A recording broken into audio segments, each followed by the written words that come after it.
how do we actually sustain consistency? How do we provide results for our audience, or like wins, content that's very valuable in their eyes, right? And how can we also provide a great experience? I remember the days when we were in the feast and famine of creating content cycle. Let me explain. We would create for a period of time consistently, and then when we would get an influx of clients, we would, of course, take care of the clients, leaving the content aside. When some of the clients would leave and we would have the need for more clients, we would have to restart the content cycle all over again. Well, today's concept is going to help you get rid of that, and it's going to help you move one step closer towards consistent content. Guys, welcome back to Content is Profit. Happy Monday. We are here today with a special episode. Fonzie just found out what we're going to be talking about. He challenged me. He challenged me to bring a framework for you that's useful, that you can execute on today. And he actually has no idea what I brought. But, teaser alert, this is something that we are putting in our book. Ooh. I'm just going to put it out there. Yes. What are you laughing? Maybe the name will change. I don't know what it is, but the name is interesting, to say the least. I mean, look at the picture. Does it look like that? Yeah, maybe. Guys, today we are bringing you a topic called the content glory hole.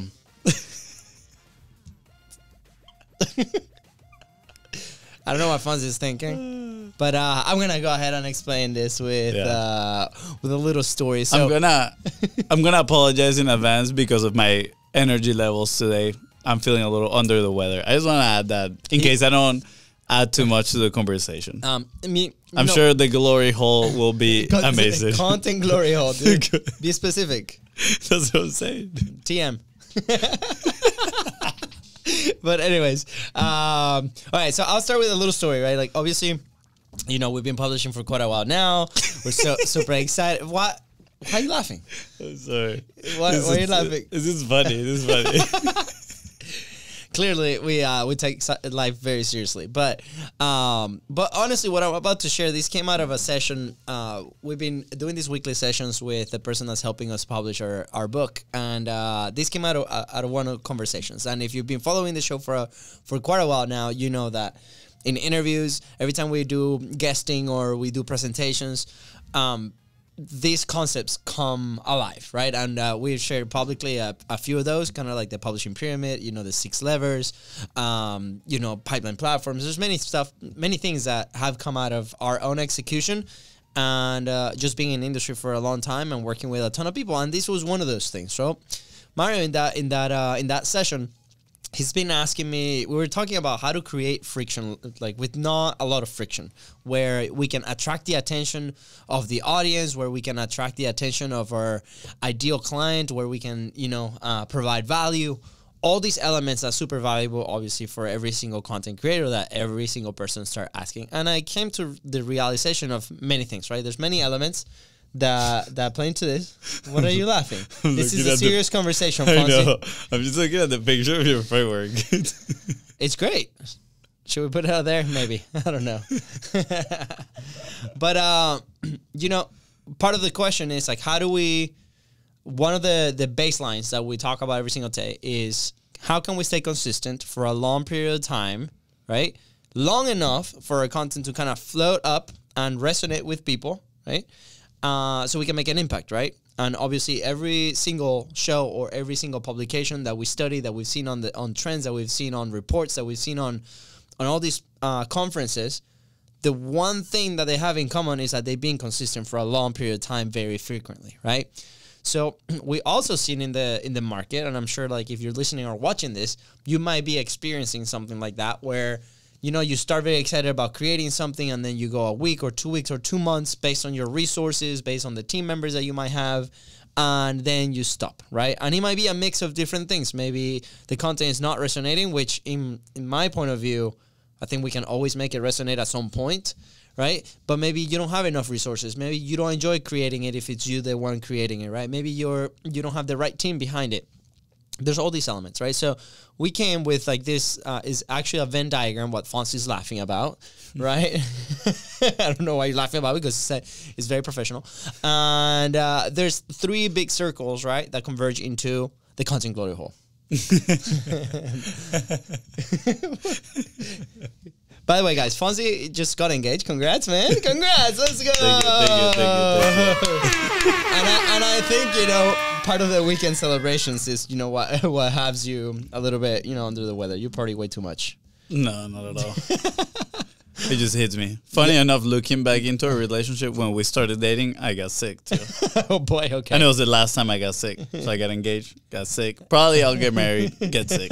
Yeah. If we keep up the trend. All right, so let's get to it, right? So this the whole goal of like these 3 big elements is, how do we actually sustain consistency, right? How do we provide results for our audience, or like wins, content that's very valuable in their eyes, right? And how can we also provide a great experience? So if we hit all those 3, right, that's a big win for anybody creating content, right? So how do we actually do this, right? So the first thing is, we got to create a type of content that we enjoy creating, right? If it's you, or if it's your team, or whoever is creating it, the person that's doing it needs to actually enjoy. And I go back to, you know, when we first started Content is Profit. Before that, we were doing a podcast that we, at the end of the day, we didn't enjoy doing it because it was a lot of setup time, right? Do you remember another type of content that maybe we started very excited and then it fell off? Or maybe not us, but maybe some of the clients. Yeah, definitely. A lot of them. Do you remember a specific example? Well, clearly, Mava, just stay on me. This is a solo episode today. Yeah, it's mostly a solo episode. But yeah, definitely I can remember a few things that we've tried and we haven't stick with just because we didn't enjoy it as much. Some stuff that we try to roll with some clients that they didn't enjoy as much creating that way. Some other clients do enjoy it, some other don't. I think that's part of the improvement to the service too, in a certain tier, which is, you know, there's not just a single house. So we try to learn what is your creative process, what is the best way you create, and try to mold the creation around that. Yeah, we're definitely big fans of, you know, you developing your own content system. And the example I shared with Mario in these sessions was, we had this amazing lady, Michelle, right? And she had a brick and mortar. And for 2 years, she was convinced that a podcast was the way to go. And turns out that first, she didn't have the equipment, so lots of friction there, and she wanted the equipment, right? So money, right? Investment. She was not comfortable recording a camera or a microphone, so a lot of friction. There was some coaching and some practice rounds that she needed to get going before she wanted, you know, a certain style podcast. And we just started listing all these elements, right, that she wanted but didn't have at the time. And you know, some people out there listening might be like, okay, well, you just, you know, go execute and get over those. But she didn't have a lot of time. And then when we were really, really honest and accounted for like all this time and all these resources that needed to be invested, which, by the way, wasn't thousands of dollars, right? Maybe it was $1,000 on equipment that she could get up and running, and she had a brick and mortar already with environment. But we realized that she actually enjoys writing, and she has a decent email list for a local business.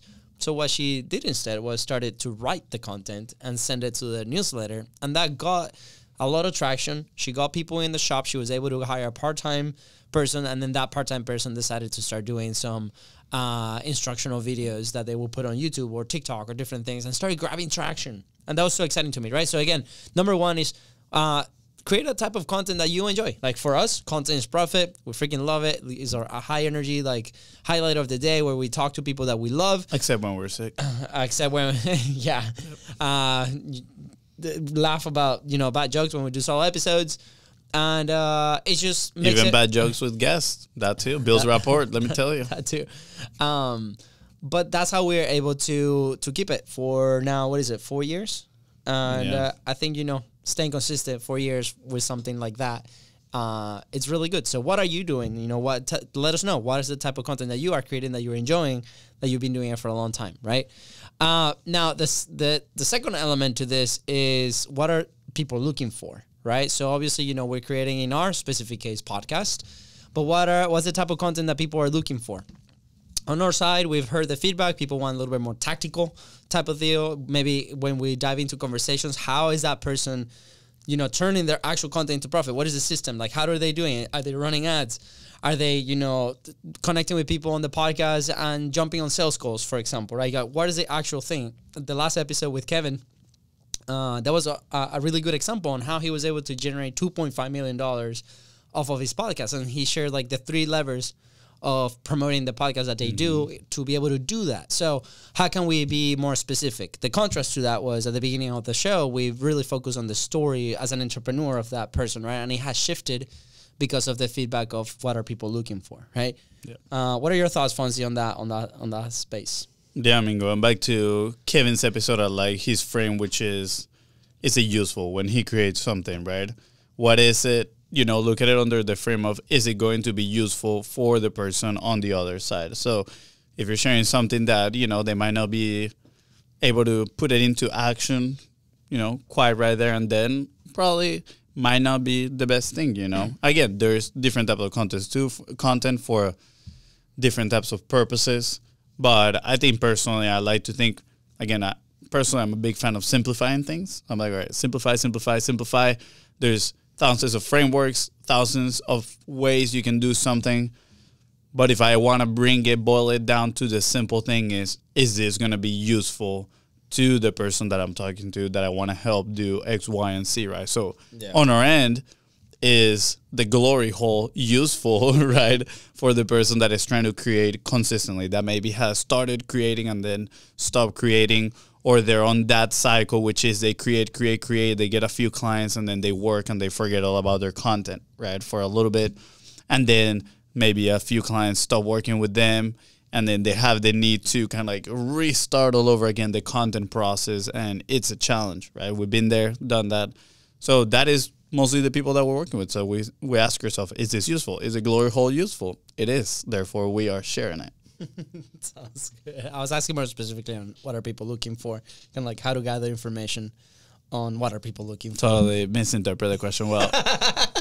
Honestly, great feedback though. Conversations, right? We always say conversations create clarity. So have conversations with the people that you're trying to help. I'm sure if you're listening to this, whether you have a bunch of clients or you have 0 clients, I'm sure you already are connected with somebody that you can help, that type of persona that you're looking to deliver results to. So have a conversation with them and ask them about their problems. Hey, what is stopping you in our case, right? Why is it stopping you from creating content consistently? Oh man, I'm stuck, working with my clients. And, even though I was creating content back then and it was doing great, now I have all these clients and I don't have a team that can edit. I don't have the time to do all these things. Perfect. You know what? That's actually what we do, right? I'm actually going to throw another tip out there from one of our recent guests, Josh Tapp, which I think is absolutely amazing. He asked everybody that he talks to, what are you excited about right now? And if they share a problem that he can solve as well, he lets them know. So I think that is a good way to have insight. Sure, are there more efficient ways to get insight at scale?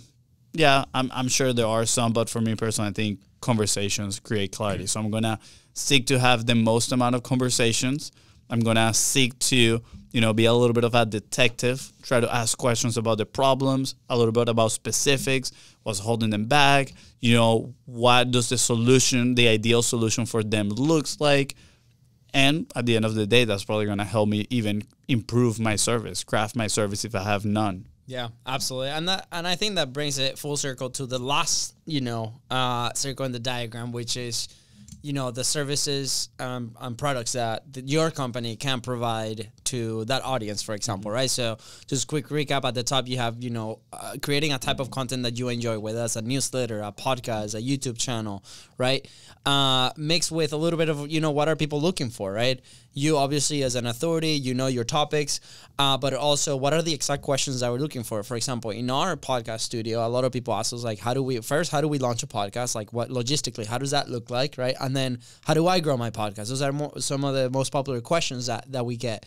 So if we create episode content with those topics in the form that we enjoy, which is a podcast, for example, then we can share that with them and that adds value. And then the last one is like, how do we, does it align also with our services and our products? So in that specific case, yes, because we also edit content and do a podcast production, and you can plug them in very naturally in your type of content, kind of like how we've done it through the episode. Fonzie did a couple plugs in there for what we do as a service, as an example. So again, like what that trifecta of those three elements, right, will create your content glory hole, which, by the way, with more practice and frequency and consistency, right, removing friction from the production side on any of the 6 levers, then you're going to be able to hit that consistently over a long period of time and help more people, which ultimately that's what we want to do with the pieces of content that we put out to the world. Good job. What do you think, Fonzie? Good? That was pretty good, yeah. You I feel like a zombie. I feel a little bit like a zombie. But yeah. Surprise framework, you liked it? I liked it. And feedback, what would you add? I liked it all. I actually have something similar that we worked in the past. I'm pretty sure this is part of it too. I gotta find it. It's one of those hundreds of little notebooks that I used to take notes on. I know, so I need to find it to see where it is. But no, I think I like it, like know who you're talking to, kind of like what are those problems that you're solving, how do you like to do it, and then how do you connect that to obviously, what that value that you're providing to your clients and the people that you're serving. Yeah. I think, last thing, one of the questions that might ask me when we're doing this exercise was, where do you start, right? And we've gotten this in many presentations, is like, you can actually start any of this, right? In our specific case, we started with a type of content that we enjoy creating because we failed or try to mimic or model other types of content that at the time we weren't enjoying creating, right? But if you have a services or a product already that you're selling, how are you communicating with them at the time? Are you enjoying it? Yes, no. If it's no, adapt. And then what are people looking for? What are the questions, that they're asking you in your frequently asked questions on your website or on Google, different things. Or maybe the conversations that you're jumping on the phone, your sales calls, right? Yeah. And then it can be all together. So I think that's the end of it. Excuse me. If you enjoyed this and this was valuable, please let us know. We would love any feedback. If you didn't enjoy it, also please let us know. Provide us feedback.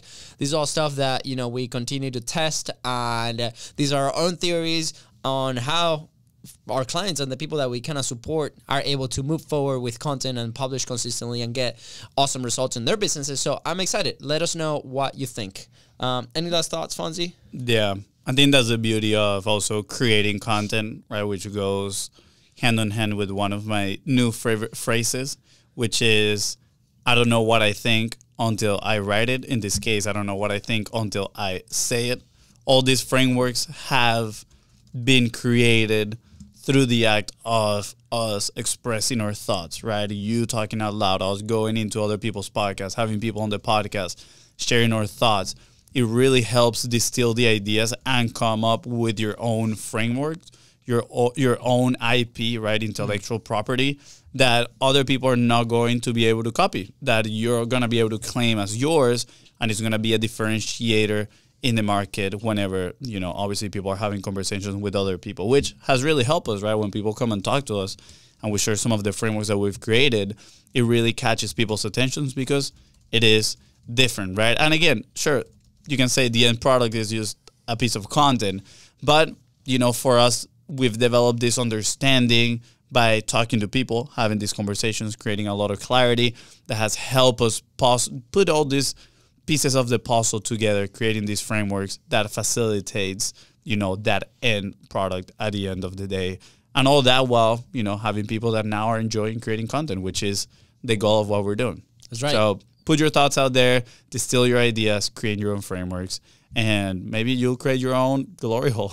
Let's go, Content Glory Hole, guys. With that said, thank you so much for tuning to the Content Profit Podcast. Go ahead and follow the show in your favorite podcasting platform and on social media at Biz Bros Co. That is right. And if today's episode helped you move one step closer towards your goal, please don't forget to share this episode. And of course, don't forget to leave a 5-star review. See ya. Bye, guys.